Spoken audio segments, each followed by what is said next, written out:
Hola, muy buenas, bienvenidos. Un día más estamos aquí en este espacio Somos Enfermeras, un espacio que está producido por el Ilustre Colegio Oficial de Enfermería de la región de Murcia. Ya saben que a lo largo de distintas semanas nos vamos adentrando en sus hogares para contarles aspectos bien distintos del mundo de la enfermería, especialidades y otros temas que están muy relacionados con este mundo sanitario.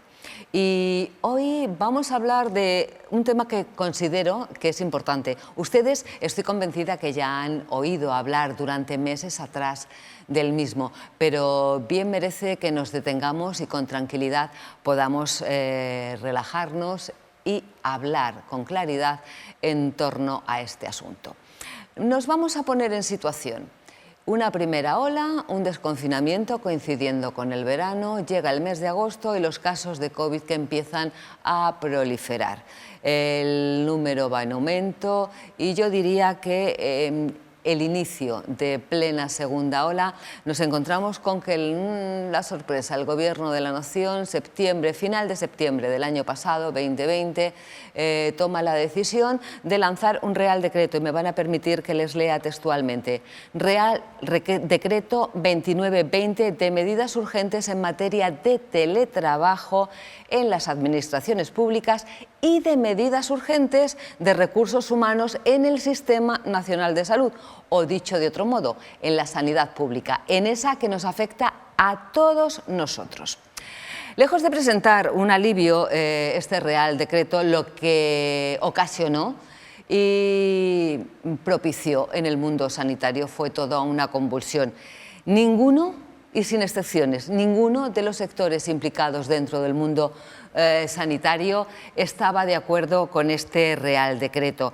Un Real Decreto que, por cierto, afecta tanto a usted como ciudadano como al mundo sanitario como profesional.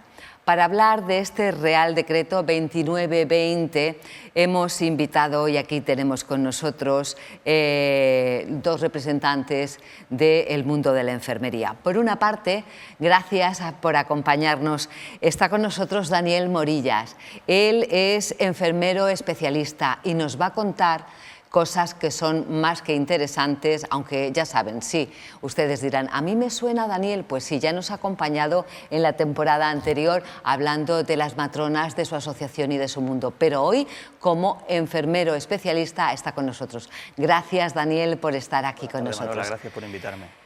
Gracias también al Ilustre Colegio Oficial de Enfermería de la región de Murcia, porque también queremos conocer su punto de vista en torno a este Real Decreto. Para ello nos acompaña una tarde más, lo hemos citado y aquí está con nosotros don Eduardo Estrella, secretario del colegio.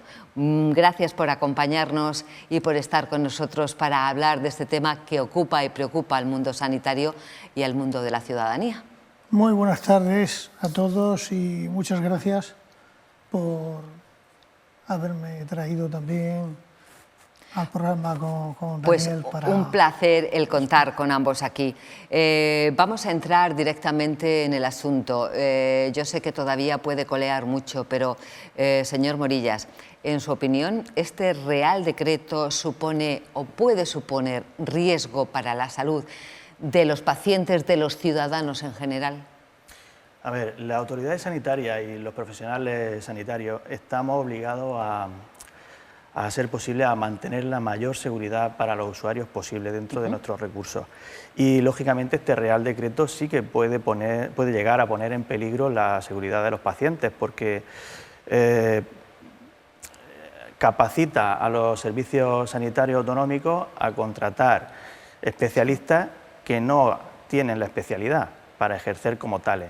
Y ahí es donde puede haber riesgo para el usuario.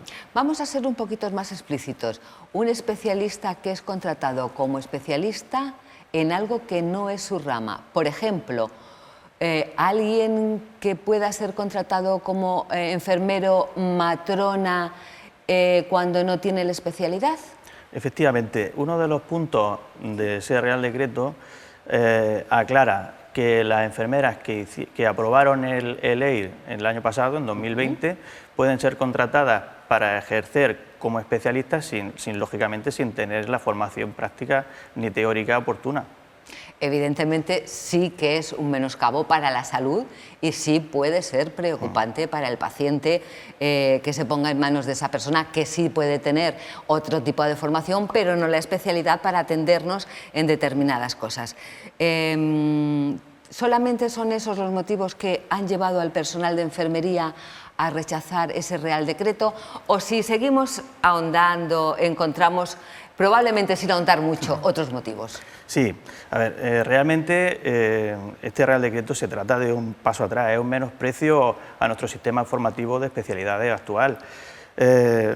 Para acceder a una especialidad de enfermería hay que hacer un examen muy duro, que se llama EIR, y luego pasar a 2 años de formación teórica y práctica que te van a capacitar para el primer día que tú obtienes el título, trabajar con la mayor seguridad posible. Sí. Y luego otro punto, no podemos solo quedarnos en los profesionales. ¿Qué pasa con el derecho de las mujeres? Hablo en mi caso como matrona. ¿Qué pasa con el derecho de las mujeres a ser atendidas por el mejor profesional posible en cada caso? Ella, en sus necesidades de un especialista de enfermería, me refiero en todo lo que refiere como mujer, en lo que refiere a su vida sexual y a su salud sexual y reproductiva, necesitará ser atendida por una enfermera especialista en obstetricia y ginecología, es decir, por una matrona con su formación reglada. Vamos a ver, porque aquí tenemos que volver a recapitular, Daniel. Se ha hablado de 6 especialidades en enfermería.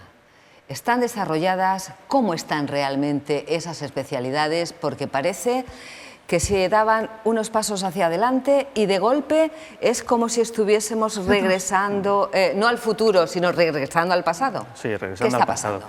A ver, las especialidades de enfermería no están todas desarrolladas en la práctica. Las que más avanzadas están son salud mental y enfermería obstétrico-ginecológica, matrona. Pediatría está dando unos pasos muy tímidos, pero no acaban de tener bolsas, puestos específicos donde trabajar, están teniendo muchos problemas, y las otras 3, esas sí que llevan mucho, pero mucho retraso. En lo que respecta a las matronas, por ejemplo, pues sí que es verdad que llevamos mucho más tiempo que las otras, que estamos más desarrolladas, que tenemos nuestras bolsas, que tenemos nuestros puestos específicos para trabajar, pero sí que es cierto que en Murcia y en otras comunidades autónomas aún no llegamos a abarcar toda la cartera de servicios que podríamos, porque no estamos trabajando en todos los lugares que nuestra especialidad nos capacita para ello.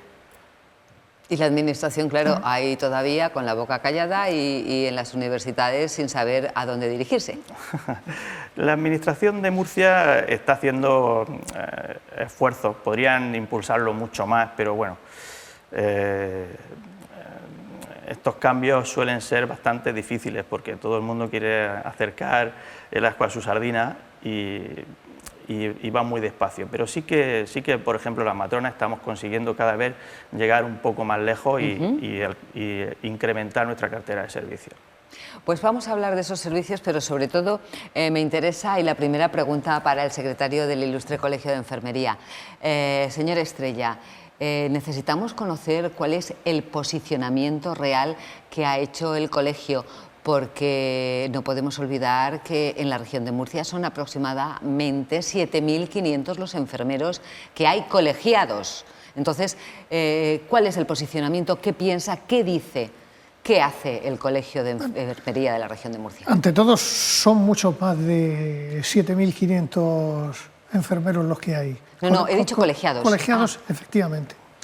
Entonces, el Colegio de Enfermería dice un no rotundo a este decreto que emana el 29 de septiembre y que es el decreto 29 de 2020, por el cual, pues usted lo ha leído literalmente, las puertas que abre y los caminos que nos llevan a poder realizar cuestiones que pongan en peligro la salud de los pacientes. Y ante todo, de lo que se trata y por lo que estamos luchando en primer lugar, es la salud del paciente. Por eso digo un no rotundo a este Real Decreto. A este Real Decreto. El colegio ha emprendido una serie de actuaciones, de concienciación, y perfectamente ha definido nuestro compañero Daniel, que con independencia de vulnerar y de cargarse totalmente la formación especializada, porque es que ha sido de un papirotazo. Sí, da la impresión de que es eso decir, lo que bueno, se pretende. pues ya esto no tiene relevancia, ¿eh? Damos tomando el pasito atrás. Y claro, no lo sé, lo veo esto pues con muy poca consistencia. Por tanto, el colegio va a poner todos los mecanismos que estén a su alcance para que esto tenga una parada y una reflexión. Porque tengamos en cuenta cómo surge y de qué manera surge. ¿Con quién se ha consultado? ¿Se han consultado con las especialidades? ¿Se han consultado con los especialistas?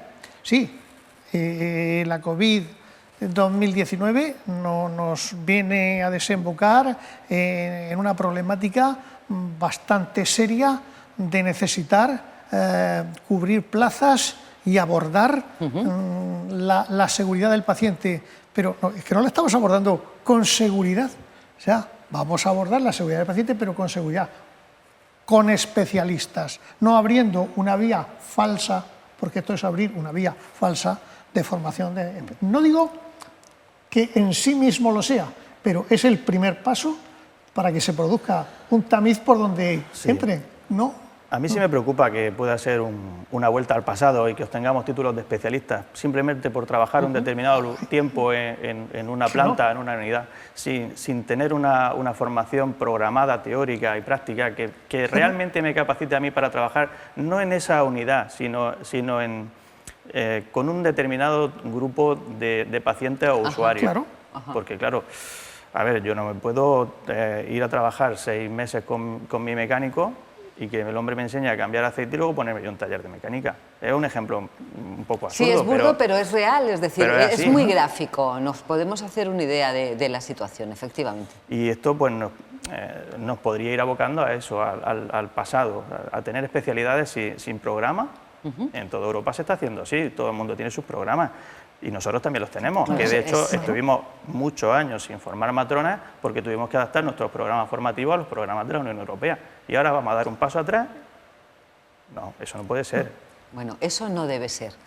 Y yo entiendo que ese motivo es el que hizo en un primer momento, después de que salió ese Real Decreto en septiembre, en movilizaciones en el que se unieron médicos y enfermeros manifestando su malestar y que llegaron hasta el mes de diciembre, cuando se empezaron esos contactos de nuevo con el Ministerio. Daniel, ¿realmente se pensaba desde el mundo sanitario que esas concentraciones, huelga, ese último martes de cada mes, podría presionar al Ministerio y que reaccionara ante ese malestar del mundo sanitario? Manifestar el desacuerdo con este tipo de medidas se puede hacer de muchas formas. Por supuesto, a través de comunicados, a través de reuniones y claro que sí, a través de manifestaciones en la calle, porque tienen que ser conscientes de que los sanitarios no aprobamos esa medida, porque consideramos que nos perjudica a nosotros y que perjudica al usuario. Sí, es que yo creo, y aquí os pido un poco la opinión de ambos, que a veces se toman decisiones sin tener en cuenta primero a los propios interesados, que son quienes tendrían que dar un poco las pistas o las pinceladas de por dónde podría ir. Porque tanto un sector sanitario médico como un sector sanitario enfermero, nadie dice a mí me han preguntado o han recurrido a mí para saber cuál es mi opinión. No, nos acostamos por la noche y por la mañana nos levantamos con el Real Decreto. Claro. Vamos a ver qué ocurre. Sí, fue así de brusco, sí. Sí, y además sin esperarlo, ¿no? No, yo no. Sin esperarlo. A mí es que realmente me hace gracia el medidas urgentes en materia de teletrabajo en la administración pública y ya de paso urgentes en los recursos humanos en el Sistema Nacional de Salud. Que claro, quien se queda solo con la primera parte dice que tiene que ver las churras con las merinas y una parte con la otra. Pero bueno, antes hacíamos ¿Perdón? No, iba a decir, por ahorrar papel lo publicaron el mismo día. Sí, debería ser eso, efectivamente. Claro. Daniel Morillas, como enfermero especialista, antes hablábamos del posicionamiento del gobierno regional. Sé que esto ha sido muy repentino, fue muy repentino. Sé que esto venía del Gobierno de la Nación, con un color político distinto. Pero realmente, ¿qué posicionamiento está tomando el Gobierno regional? ¿Es receptivo a las peticiones? ¿Ha augurado o se auspicia algún tipo de encuentro, más que desencuentros, con el Gobierno de la comunidad autónoma? La Asociación de Matronas de la región de Murcia se reunió con el Servicio Murciano de Salud para tratar lo que respecta a la enfermería en este Real Decreto. Y ellos opinaban que no emplearían el Real Decreto para hacer contrataciones de este tipo. Sí que es verdad que eso no nos garantiza nada, porque si otra comunidad autónoma sí que toma la decisión de contratar un determinado número de profesionales como especialistas, una vez que esa gente ya obtenga un título de especialista, puede trabajar donde quiera, no solo en España, sino en cualquier lugar de la Unión Europea. Así que estamos creando un problema nosotros y creándoselo a los demás. O en la misma Unión Europea puede producirse y tragarnos nosotros y comernos el problema. Sí, pero los títulos de la Unión Europea se pueden homologar en España sin mucho problema. Porque, claro, tenemos unos programas formativos muy bastante similares, efectivamente. Señor Estrella, yo quería preguntarle cómo están defendiendo los derechos de sus colegiados. Ante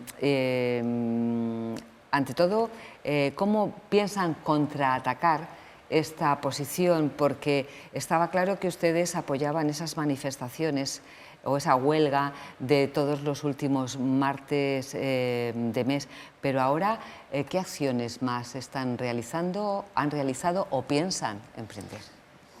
Bien, creo que nuestra posición está muy clara desde el principio. Este Real Decreto carece de sentido común.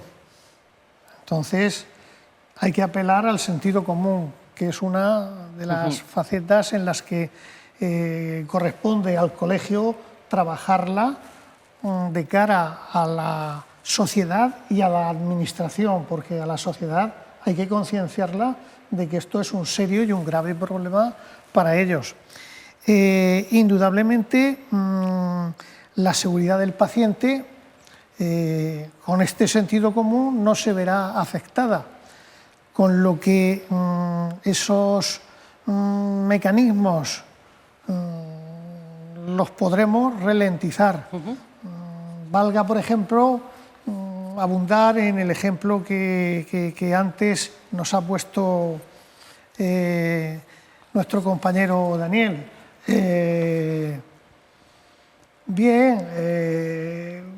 Yo conduzco perfectamente los tranvías y como el piloto de la aeronave se ha puesto enfermo, pues me dicen, oye, súbete a la aeronave y empieza a conducirla. O sea, esto es un verdadero disparate. Y claro, nosotros vamos a apoyar las manifestaciones, nosotros vamos a apoyar las huelgas, nosotros vamos a apoyar las campañas de concienciación y nosotros vamos a tratar de influir en todos los sectores sociales para que este disparate no se llegue a cumplir, no se llegue a realizar. Y esto que se revise es fundamental. Creo que estamos en esa fase ahora mismo, aparentemente creo, de revisión.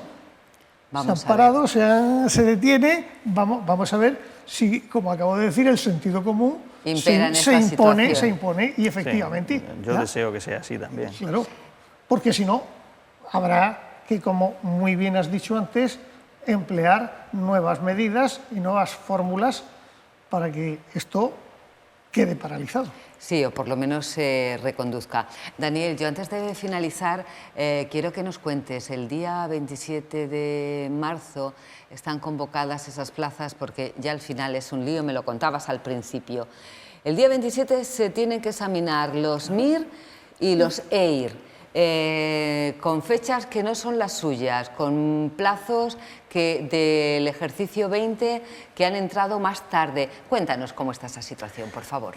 Pues la pandemia ha venido a provocar un cataclismo en la formación de los especialistas, porque generalmente el examen EIR, IMIR y FIR y BIR, porque hay un montón más de especialidades de otras cosas, se realiza a finales del mes de enero y suelen empezar a trabajar ya en su formación a final de mayo de ese mismo año.